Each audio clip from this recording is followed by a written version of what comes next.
Our opening this morning is an opening practice instead of opening words. And as you might notice if you're looking at your order of service, this service is shaped a little differently than our more standard order of worship. As we like to say every Sunday, it's not like this every Sunday.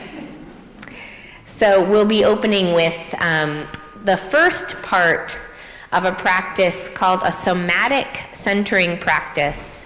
And the audio you'll be hearing is from a podcast called Healing Justice, which puts out an interview and an accompanying practice each episode. And this practice is offered by Sumitra Rajkumar, so that's the voice you'll be hearing. So this is part one of somatic centering. So the first thing to do is just to acknowledge yourself in your space in whatever environment you're in. Like here you are. So just notice where you are and then welcome your full self into the space, your body. So asking yourself, oh, here I am. How am I doing? Yeah. So how am I? How are you in this space, in this moment, in your body in this moment? So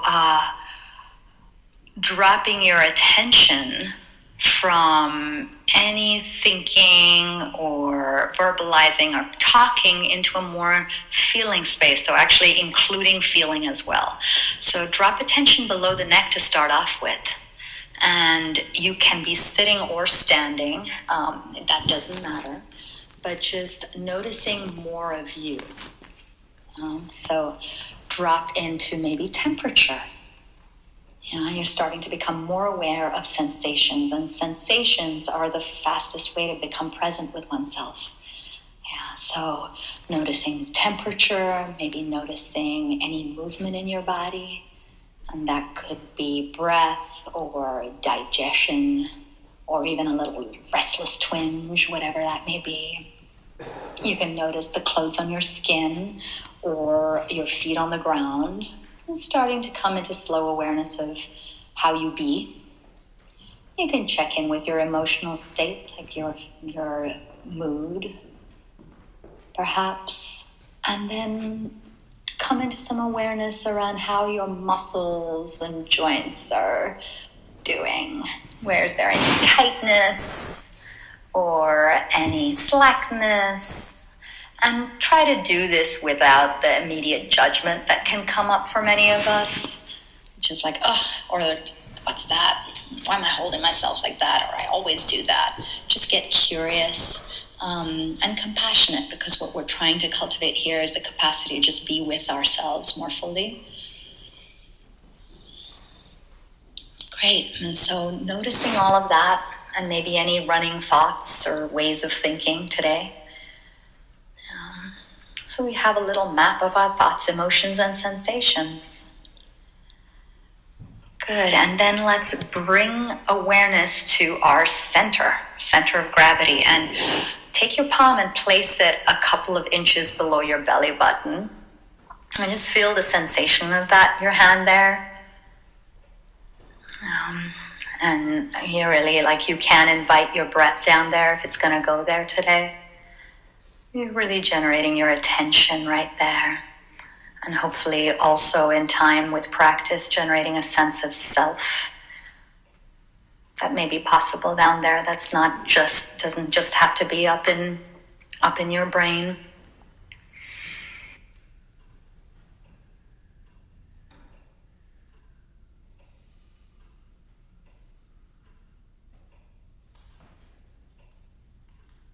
So that will be continued later in our service. We're going to open with Gathered Here. It's a good one to do a cappella, and we're going to also do it in a round. So first we'll sing it through one time all together so that we get the hang of it. And I know y'all have sung it before, so many folks probably are quite familiar. And then we'll break it up by sides. So we'll have this side to begin and this side to come in, and we'll do it a few times in the round form. So let's start it out all together. Gathered here in the mystery of the hour, gathered here in one strong body, gathered here in the struggle and the power, Spirit draw near. All right, so we'll start this side, and I'll cue you all to come in. Gathered here in the mystery of the hour, gathered here in the mystery of the hour, gathered here in one strong body, gathered here from the struggle and the power, gathered here in the mystery of the hour, gathered here in one strong body, gathered here in the struggle and the power, Spirit draw near. Last time. Gathered here in the mystery of the hour, gathered here in the mystery of the hour, gathered here in one strong body, gathered here in the struggle and the power, Spirit draw near. Thank you all. That was wonderful. And now if you will rise and join in our unison affirmation printed in your order of worship. Love is the spirit of this truth, and service is its law. This is our great covenant, to dwell together in peace, to seek the truth in love, and to help one another. El amor es el espíritu de esta iglesia, y el servicio es su ley. Este es nuestro gran pacto, vivir juntos en paz, buscar la verdad en el amor, y ayudarnos los unos a los otros.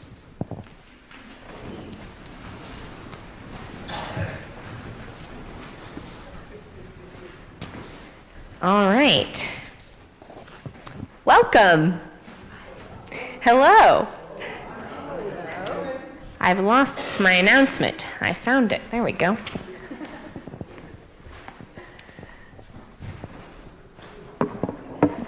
Good morning. And welcome to First Parish in Bedford. It is so good to be with you this beautiful Memorial Day weekend, to be connecting with one another, with ourselves, our bodies, and with our spirit. So, as you can tell, and as I've mentioned, this is a bit of an unusual service. We'll have some stories, some more practice, some more singing.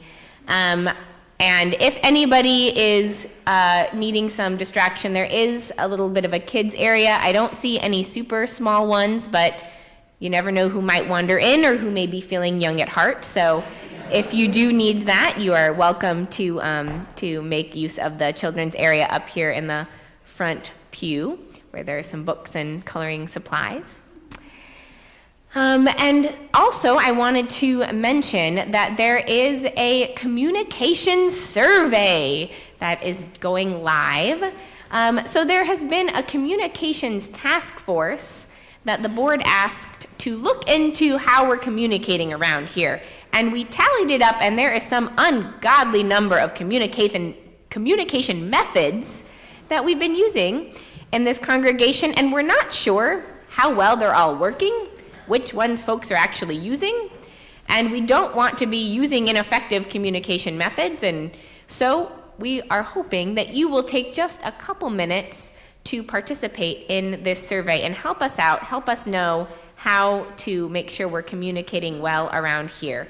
There are some little flyers that are going to be out and around as well as a few paper copies of the survey, but you can look for it coming out on the email lists, on the Facebook page, it's on the website, it will be in the parishioner. These are some of the communication methods that you will be asked about in the communication survey, so it's very meta. But there is a link here, and it's just pretty simple, uubedford.org/com with 2 M's, survey. And that's on this thing here, along with a QR code, if you like to go that route. You can take it on your phone, take it on your computer, do what you need to do, but it would be so helpful to us to find out about that. Next week is another special service, as they're always special. But next week we will be having our annual meeting after the service, and so that is a very special time. Make sure that you can come to that and vote and make your voice heard here at First Parish. That's how we practice our congregational polity. And so with that, we will be moving into our first story of the day, and we'll be hearing from Dennis Ahern this morning.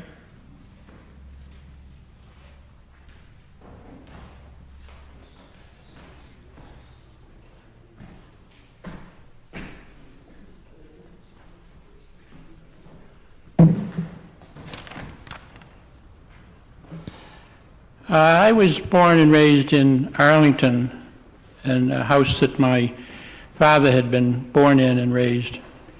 And with us lived my grandmother and my Aunt Fran and my 6 siblings. So it was a full house.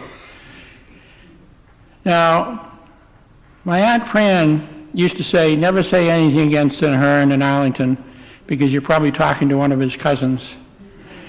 So I spent a lot of time in genealogy, and I found that we were related to quite a few people. My great-great-grandfather emigrated from Arlington to Arlington from Cork in 1857, and all but 2 of his 9 siblings followed him within the next decade or so. Now, my Aunt Fran was a great one for stories, and so she was a logical choice when the Robbins Library got a grant around the time of the bicentennial to do an oral history of the town of Arlington. And they interviewed a couple of dozen senior citizens who've been born and raised in the town. And Aunt Fran was a wealth of great stories, which fortunately are all on tape and transcribed at the Robbins Library. I was present at the recording of that interview, and at one point, she started to talk about when she was a little girl. Now, she was born in 1887, so this would have taken place in the late 1890s. She spoke about going to the Decoration Day, what we now call Memorial Day, service at the cemetery to place flowers on the grave of an Ahern ancestor who fought in the Civil War. And she brought some lilacs to the cemetery, and the cemetery attendant asked her what name she was looking for, and she said, Ahern. And she said, oh, he was a great soldier, his grave is over there. So she went and left the lilacs on the grave. And she went home and she told her grandparents, and they laughed and laughed and laughed. Now, at this point, somebody should have hit the button on the tape and said, wait a minute, what was so funny? But nobody did, or if she did, she said, well, I don't know why they laughed. In any event, I was surprised to discover that we had a Civil War ancestor, because I'd actually spent a lot of time professionally as a genealogist researching people and lecturing on how to research Civil War ancestors. So lo and behold, now I seem to have one of my own, although maybe not directly, but regularly related somehow. I was able to confirm this using the 1890 census. Now, the census that was done every 10 years was unfortunately destroyed largely for the 1890 census, but they had done a separate census at that time of veterans of the Civil War, their widows, and dependents. And I found that one of my great-grandfather's younger brothers, John Ahern, his widow, Lizzie, was listed in this census. So that meant that John Ahern was the Civil War ancestor I was looking for. So I proceeded to use all my skills as a genealogist and researched all the various records. I spent weeks at the Library of Congress and the National Archives in Washington, and I could not find any. I found lots of John Aherns, but none that seemed to be connected to our family in any way. Now, my holy grail was a transcript made by somebody of all the people who served in the wars, from the Revolutionary War to the so-called Great War from Arlington. And so, unfortunately, this transcript, which was at the Robbins Library in Arlington, was in storage while they built a new edition. This was some years ago now. So I was stymied in still going up false leads, looking at pension records and service records and whatnot. So I could not find this John Ahern. And so then, finally, when the library edition was completed and this record was once more accessible, I immediately went to the section for Civil War soldiers and looked at all the Aherns, and there was no John Ahern. There were several other Aherns that were not related directly to me. All Aherns are related, of course, but they weren't directly related to me. But there was no John Ahern listed in the Civil War. So I said, well, just out of curiosity, I'm going to read the whole list. And I went through the list, and I found him recorded as John Ahern. Now, oftentimes these people weren't able to write and sign their own names, so people recorded them in different ways. Ahern, O'Heron. So it said that John Ahern had enlisted in the 42nd Massachusetts Infantry and served from September of 1862 to October of 1862. Well, that wasn't very long, was it? And it said, reason for discharge, arrested by the civil authorities. Well, now this is getting interesting. Now, I knew that the Somerville Public Library had one of the greatest collections of Massachusetts regimental histories in the Civil War. And I was able to find a history of the 42nd that was written by the Sergeant Major of the regiment several years after the war. And the first chapter talked about the training they went through at Reedville Camp, which is now West Roxbury. If you saw the movie Glory, you remember there was a water tower that said Reedville on it, and that's how you know it was the same camp. And John Ahern, who was then 22, and two other young lads from what became known as Arlington, had enlisted together. Now these were just farm boys and you know, not had ever been soldiers or anything before. And they were going through the camp in their training, and they had a pass one Friday afternoon to go into Mill Village in Dedham, where there were saloons. Now, Arlington was a dry town, and they were not as exposed to liquor as some might think, although my great-great-grandfather on my grandmother's side, Michael Lane, was one of the primary purveyors of illicit spirits in the town of Arlington. I frequently found mention of him in the police court news. Yet another raid on Michael Lane's groggery. And in fact, in one instance, they arrested my great-grandmother as well because she hit a cop with a frying pan as he came in the window. So, young John and the other two lads from what was then West Cambridge, but not part of Cambridge, went into Mill Village in Dedham, and they went into a saloon and they had something to drink. And there was a raucous crowd, and for some reason they get into a heated discussion which led to a fight with a fellow by the name of Riley. So they were kicked out of the saloon, and sometime later, walking down the street, they passed a house, and Riley came running out of this house with a wooden club and bashed Ahern in the head, knocking him down. And in the general melee that ensued, Ahern picked up a log off the woodpile and smacked Riley on the head, fracturing his skull, from which he succumbed the following day. And John Ahern was arrested on a charge of manslaughter. Now, it says that the Ahern motto is per arduous sugo, which means we rise through difficulties. Now, John ended up pleading guilty to the charge and was sentenced to 3 years in the Massachusetts House of Correction.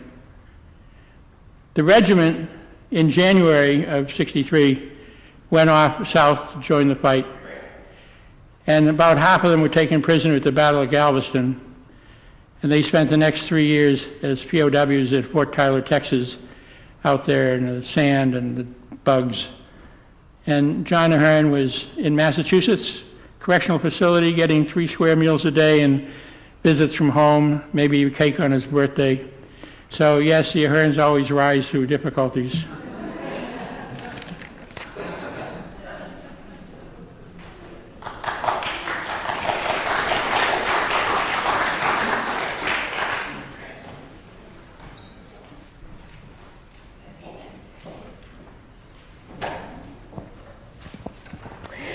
Most weeks we sing Spirit of Life, and often as our children go off to their classes, which is not happening today, but it is a good song to prepare us for our time of joys and sorrows. So please join in singing Spirit of Life in both English and in Spanish.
Our next practice is a loving kindness meditation.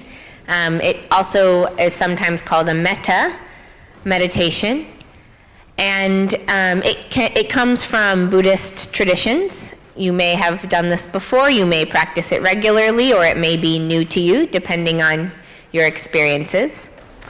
But we're going to do it today together. And this practice is about experiencing and feeling loving kindness for ourselves and others. And often it starts with ourselves, and I sometimes find that loving myself is in fact a bit more complicated than loving someone else that I know very well. So we're actually going to start with someone we know and love. So I invite you to call to mind someone that you know and love that's easy for you to love, someone dear to you, where there isn't a lot of complicated, hard feelings to get past to get to the love, and we'll start with that one. So I invite you to just settle in, make your body comfortable, close your eyes or lower your gaze, whatever helps you focus. Take a breath, and hold that person in your mind, in your heart, and I'll repeat the words of the loving kindness meditation. May you be filled with loving kindness. May you be well. May you be peaceful and at ease. May you be whole. May you be filled with loving kindness. May you be well. May you be peaceful and at ease. May you be whole. One more breath to hold the love for that person.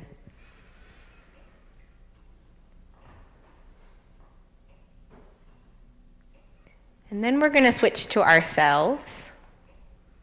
And so keep that feeling of love and compassion and fondness and affection going, but turn it back towards yourself. You who you know very well, all your wonderful attributes and all your foibles, we turn that love to ourselves. May I be filled with loving kindness. May I be well. May I be peaceful and at ease. May I be whole. May I be filled with loving kindness.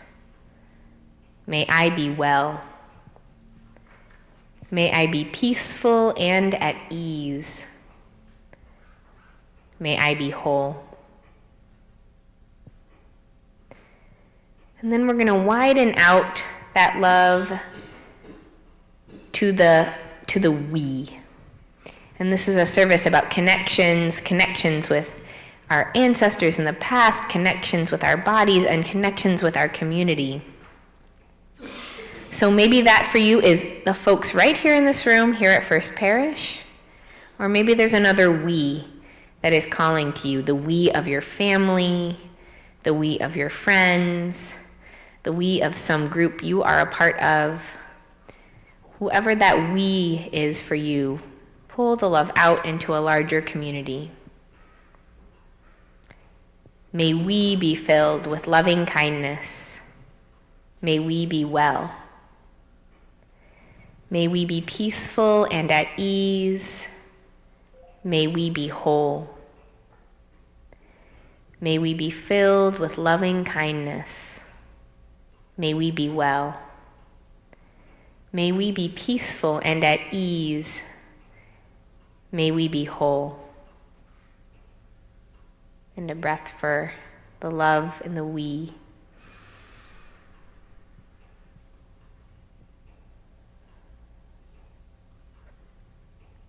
And then lastly, we're going to see if we can expand that loving kindness to all, as we are universalists and want to send love to everyone. It's impossible to think of everyone. It's mind-blowing. So just expanding your love as far out as you can, thinking of people, maybe even beings and animals all over this world. And we'll take a breath to send that loving kindness. May all be filled with loving kindness. May all be well. May all be peaceful and at ease. May all be whole. May all be filled with loving kindness. May all be well. May all be peaceful and at ease. May all be whole. One more breath.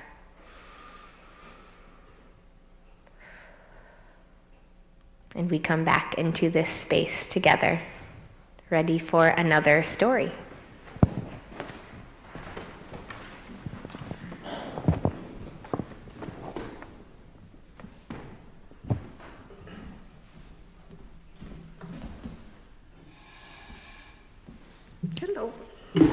Good morning. It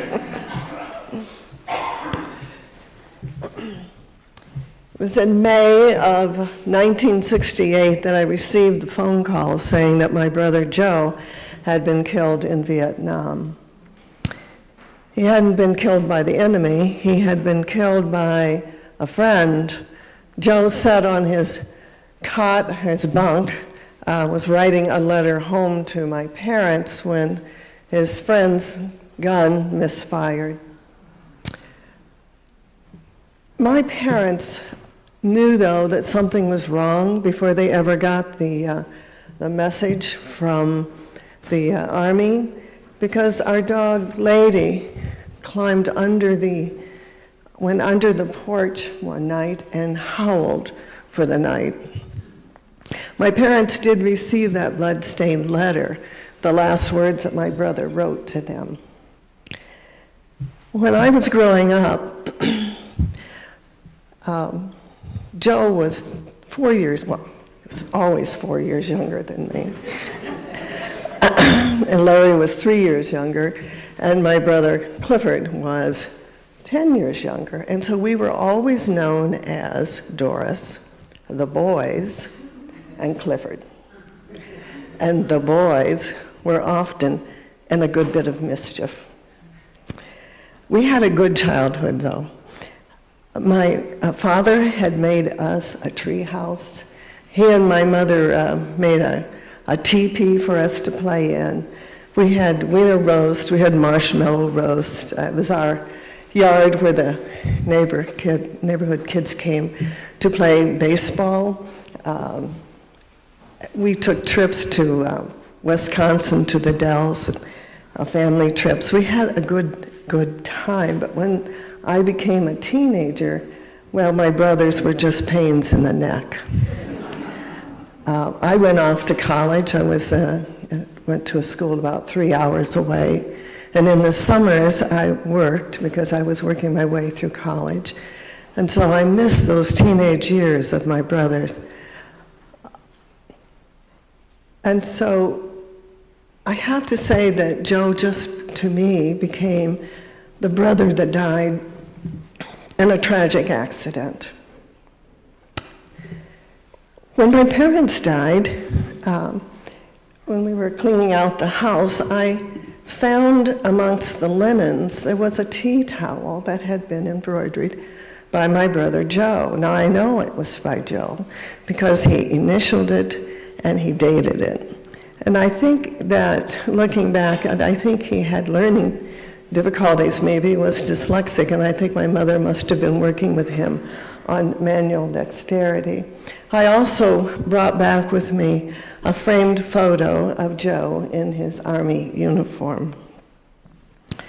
A few years ago, I received a message on Ancestry.com, and it was from a man whose father had been in the same unit as Joe. And the unit was getting together for a reunion in San Antonio, and they were going to have a memorial service for those who hadn't survived. And could I send, please, a photo? And so I sent that photo that I had received at my parents' house. It gave me a connection to Joe. I was like, oh yes, that's right. Joe he had grown to be a man during that time that I had been off to college. And then a couple of years ago, a high school friend of mine sent me an email. She said that in the Jacksonville Courier there was an article. A teacher was having his students research the Vietnam War. And they were really interested in finding about soldiers from Cass County, Illinois. And Joe's name was amongst the list of people they hadn't been able to get contacts. So fortunately, because of my friend, I was able to contact the teacher. He asked if I could send a few sentences about my brother, and could I send a photo, which I did. Now, these two events made me think maybe I should talk with a cousin I had not talked to for a long time. And his name was Randy, and Randy was he was the same age as Joe, and he participated in many of those mischief activities that Joe and Larry were involved in. But Randy told me a lot more about Joe. He said that Joe was funny. Joe liked animals. I didn't know this, but he had worked with the local veterinarian and loved animals. He loved baseball.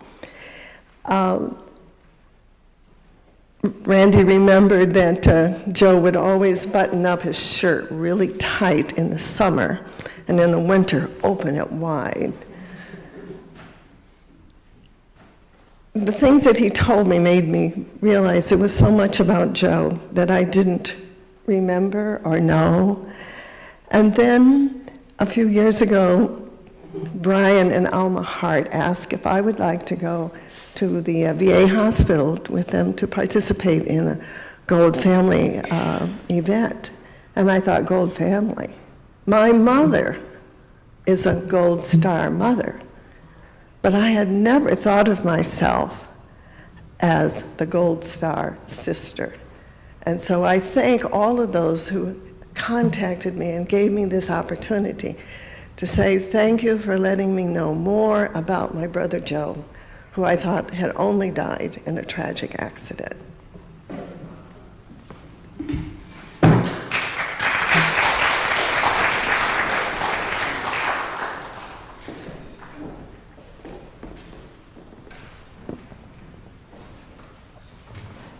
Our next hymn is This Is My Song.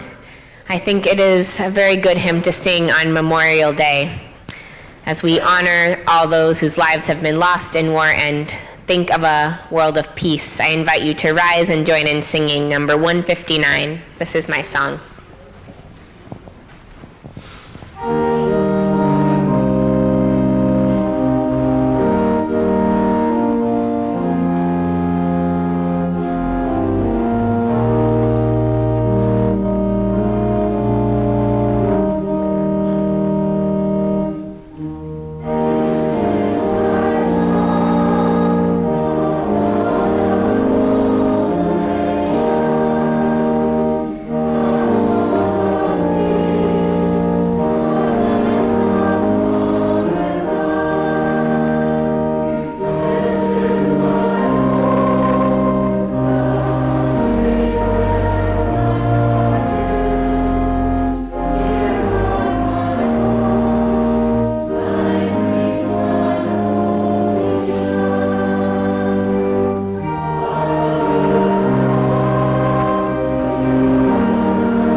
Another of the ways we connect in this congregation is through generosity.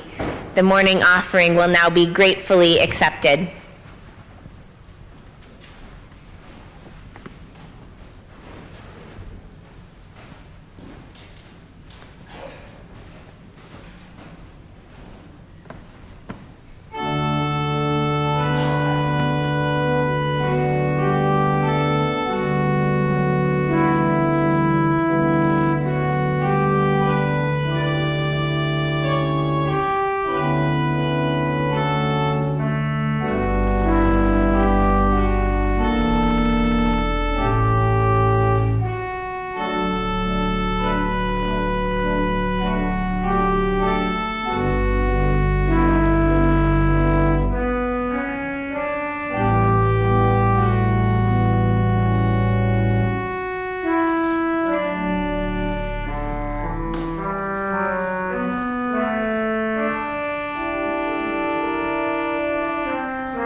Thank you so much for your generosity, and thank you, Robert, for that gift of music.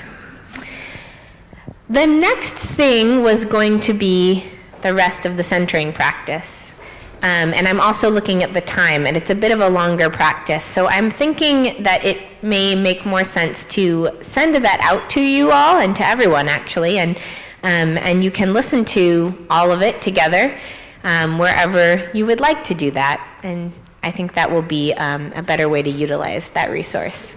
It is a beautiful meditation, so I hope you'll look for it in email, and maybe in the description of the YouTube video of the service. Maybe we can work that out too. So I was going to tell a story this morning about connections also, and mine is not related to war, despite it being Memorial Day. But it is a story about how connections make things possible, and about an evening that I thought was going to be a relatively uneventful evening and turned out to pretty much change my life. So one evening I was supposed to be hanging out with my friend Evan, and many of you may know him. He grew up in this congregation, Evan Seitz. And he said, hey, you know what, I've been wanting to check out this immigrant rights street team that this organization, Jobs with Justice, is putting together. And I said, oh yeah, you know, I've been thinking I should check that out too, because I was in a group, or I'm still in a group, for showing up for racial justice, known as SURGE, in Boston, and one of the groups we liked to work with quite a bit was Jobs with Justice, and I thought, well, that's a good idea. So we went to this meeting, and the woman running the meeting, her name was Lily, and she's someone I had gotten to know pretty well at this point. We were pretty friendly from various organizing endeavors, and so the meeting was kind of small, and it went okay, and we came up with some strategies for how we might build more connections with folks who were in immigration detention and were not as connected with community resources as some folks were.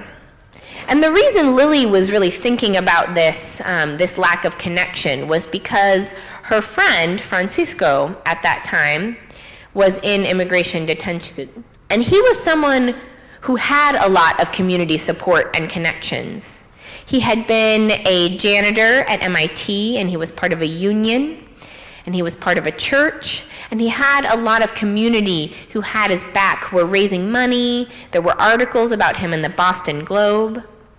And Lily was noticing, wow, you know, not everybody has the connections that Francisco has that are so helpful to him as he endures this very difficult experience being away from his children and his wife and his community. And she thought, gosh, it would be good if we could connect with more folks who don't have those connections. So that was what they were trying to strategize, and they thought of some creative ideas, like going at visiting hours to the jail and hanging out where folks were waiting before they went in to see their loved ones, and passing out little resource cards, things like that. But after, as we were wrapping up, Lily pulled me aside and she said, hey, I just wanted to ask you something. You're a pastor, right? And I said, yeah, I'm a Unitarian Universalist minister. And she said, you know what I think you should do? You know, Francisco told me that his pastor comes to visit him, and he can come any day of the week, and it's pretty easy, I guess. And you should go and you should visit him. And you should just see if he has any ideas about people who might, you know, need some connections and some help. I said, oh, sure, I could try to figure that out. I don't know, I'll try. And I took a wild bureaucracy of the jails, and I figured it out, and I scheduled a visit, and I went and saw him. And sure enough, he said, well, you know, I do have this one friend, and he has court, and he doesn't have a lawyer, and there's this other guy, and he has a court date really soon. I think he could use some support with that. And so I said, okay. And it just so happened that at the same time, about around that time, Laura Wagner, who leads UMass Action, that you may have heard of or worked with, had gathered together some different faith communities in the Boston area who were interested in what she was calling immigrant accompaniment. and folks who were interested in getting little teams together to go to court and support folks in court, in immigration court. And so Laura had sort of gathered us, and we had a meeting, and we weren't too sure how it would all work, but a few of us were in touch about figuring this out. And the idea was that Laura would get referrals from community organizations and pass them to the teams, and the teams would show up. But so far we hadn't gotten any referrals, so we were just sort of trying to sort it out. But when I had this connection with some folks who I knew needed support, and then I was connected to these faith communities over here that weren't connected yet with people who needed support. And so I told the faith community teams about the people I had just learned about, and lo and behold, those were the first 2 people that the Boston Immigration Justice Accompaniment Network accompanied to court, and one of them we supported with getting and fundraising a lawyer for him, and both of them were released from immigration jail.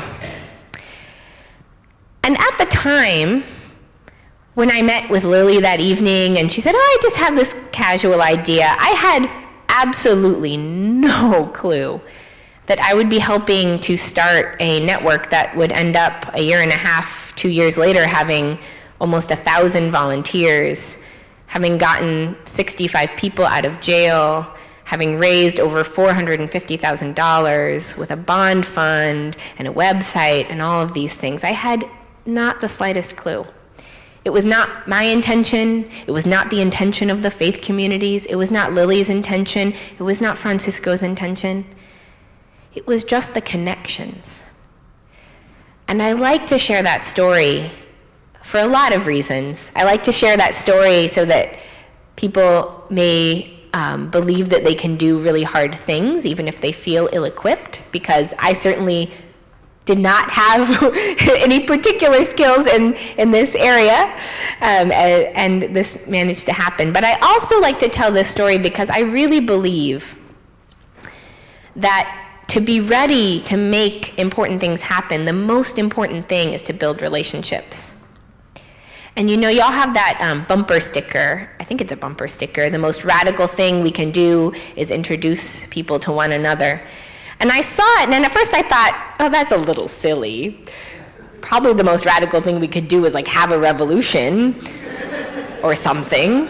But I really do understand now in a different way what that means, because it is the relationships, it is the connections that allow any transformation to be possible.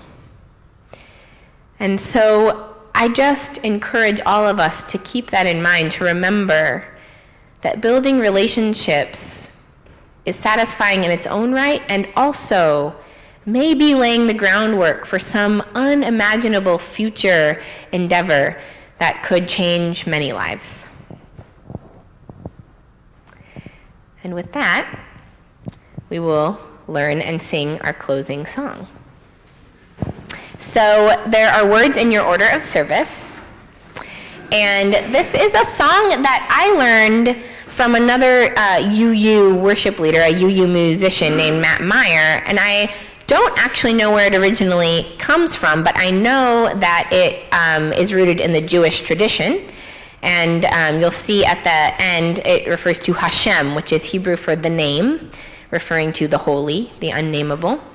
And I think it's a beautiful song, and that's a well-known sort of proverb. The "Don't walk in front of me, don't walk behind me."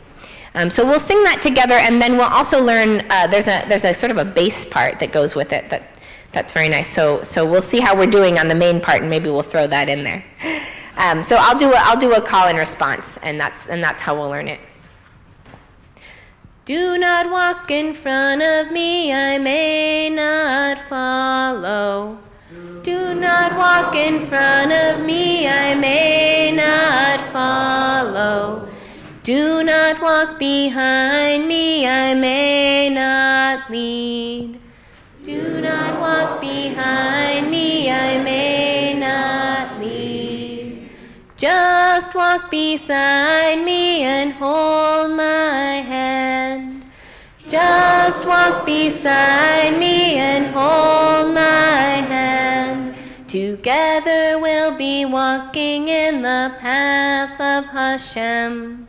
Together we'll be walking in the path of Hashem. Let's try it all together. Do not walk in front of me, I may not follow. Do not walk behind me, I may not lead. Just walk beside me and hold my hand. Together we'll be walking in the path of Hashem. Very nice. So the other part is, I don't know, someone who's a musician in here may call out the right term for this, but it's a part with no words that's sort of low, maybe the bass line. And it goes,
Thank you.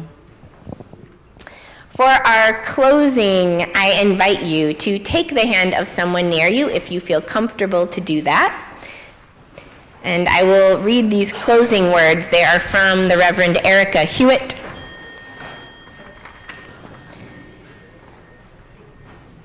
The hand in yours belongs to a person whose heart is sometimes tender, whose skin is sometimes thin, whose eyes sometimes fill with tears, and whose laughter is a beautiful sound. The hand that you hold belongs to a person who is seeking wholeness and trusts that you're doing the same. As you leave this sanctuary, may your hearts remain open, may your voices stay strong, and may your hands remain outstretched.